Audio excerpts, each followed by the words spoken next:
আচ্ছা, কখনো ভেবে দেখেছেন আপনি সবার সাথে এত ভালো ব্যবহার করেন, সবার বিপদে ঝাঁপিয়ে পড়েন, তাও মানুষ আপনাকে কেন সস্তা ভাবে? কেন আপনার কথার কোনো দাম থাকে না? শুনতে খারাপ লাগলেও এটাই সত্যি। আপনি যখনই কারোর জন্য অতিরিক্ত সহজলভ্য বা অ্যাভেলেবেল হয়ে যাবেন, মানুষ আপনাকে তখন ভ্যালু দেওয়া বন্ধ করে দেবে। আজ আপনাকে ডার্ক সাইকোলজির এমন 5টি গোপন ট্রিক্স বলবো যা আপনার পার্সোনালিটি রাতারাতি বদলে দেবে এবং মানুষ আপনাকে সম্মান করতে বাধ্য হবে। আমরা অনেকেই ভাবি সবার কথায় হ্যাঁ বললে, সবার দরকারে সবসময় হাজির থাকলে মানুষ হয়তো আমাদের ভালোবাসবে, কিন্তু সাইকোলজি বলে মানুষ ফ্রিতে পাওয়া জিনিসের কোনোদিন কদর করে না। আপনি যখনই অতিরিক্ত ভালো মানুষ সাজতে যাবেন, লোকে আপনাকে ভালো মানুষ ভাববে না, আপনাকে দুর্বল ভাববে। আর এই সুযোগে তারা আপনাকে ব্যবহার করে নিজের স্বার্থ গুছিয়ে কেটে পড়বে। সবার আগে নিজেকে সস্তা বানানো বন্ধ করতে হবে। সম্মান পাওয়ার 5টি গোপন উপায় আজ আমি আপনাদেরকে বলবো। প্রথম ট্রিক, না বলতে শিখুন। কেউ একটা ডাকলো আর আপনি নিজে কাজ ফেলে দৌড়ে চলে গেলেন, একদম নয়। যখনই আপনি যে কোনো জিনিসে সহজে রাজি হয়ে যান, তখন আপনার সময়ের ভ্যালু জিরো হয়ে যায়। কাউকে না বলা মানে রুড হওয়া নয়, এর মানে হলো আপনার নিজের একটা জীবন আছে, নিজের কাজ আছে। মানুষকে বুঝিয়ে দিন যে আপনার সময় অত্যন্ত মূল্যবান।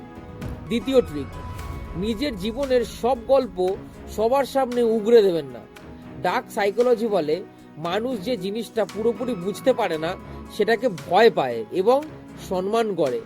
আপনি কি ভাবছেন, আপনার পরবর্তী প্ল্যান কি, আপনার দুর্বলতা কি, সেটা কাউকে জানতে দেবেন না। নিজেকে একটা বন্ধ বইয়ের মতো রাখুন, যেন মানুষ আপনাকে সহজে পড়ে ফেলতে না পারে। তৃতীয় ট্রিক, কথা কম বলুন, কিন্তু যখন বলবেন যেন প্রতিটা শব্দের ওজন থাকে। যারা সারাক্ষণ বকবক করে তাদের কথায় ধার কমে যায়। কোনো আড্ডায় বা মিটিংয়ে আগে সবার কথা শুনুন, পরিস্থিতি অবজার্ভ করুন, তারপর একদম শেষে নিজের পয়েন্টটা রাখুন। কম কথা বলা মানুষগুলোর পার্সোনালিটিতে একটা আলাদা গ্র্যাভিটি বা গম্ভীর ভাব থাকে, যা চারপাশের মানুষকে আকর্ষণ করে। চতুর্থ ট্রিক, হুট করে রেগে যাওয়া বা ইমোশনাল হওয়া বন্ধ করুন। কেউ আপনাকে খোঁচা দিয়ে কথা বলল আর আপনি সাথে সাথে চিৎকার করা শুরু করে দিলেন, এর মানে হলো সেই মানুষটা আপনাকে কন্ট্রোল করছে। ডার্ক সাইকোলজি বলে যখন কেউ আপনাকে অপমান করার চেষ্টা করবে, তখন স্রেফ তার চোখের দিকে তাকিয়ে একটা হালকা স্মাইল দিন আর চুপ থাকুন। আপনার ভেতরে একটা নীরবতা সামনের মানুষটাকে ভেতরে ভেতরে কাঁপিয়ে দেবে। পঞ্চম এবং সবচেয়ে শক্তিশালী ট্রিক, যে কোনো জায়গা থেকে উঠে চলে যাওয়ার ক্ষমতা রাখুন। যেখানে আপনার আত্মসম্মানে আঘাত লাগছে, যেখানে আপনাকে অবহেলা করা হচ্ছে, সেটা কোনো রিলেশনশিপ হোক বা বন্ধুদের আড্ডাই হোক, সেখান থেকে সোজা হেঁটে বেরিয়ে আসুন। মিনতি করবেন না, ঝগড়া করবেন না।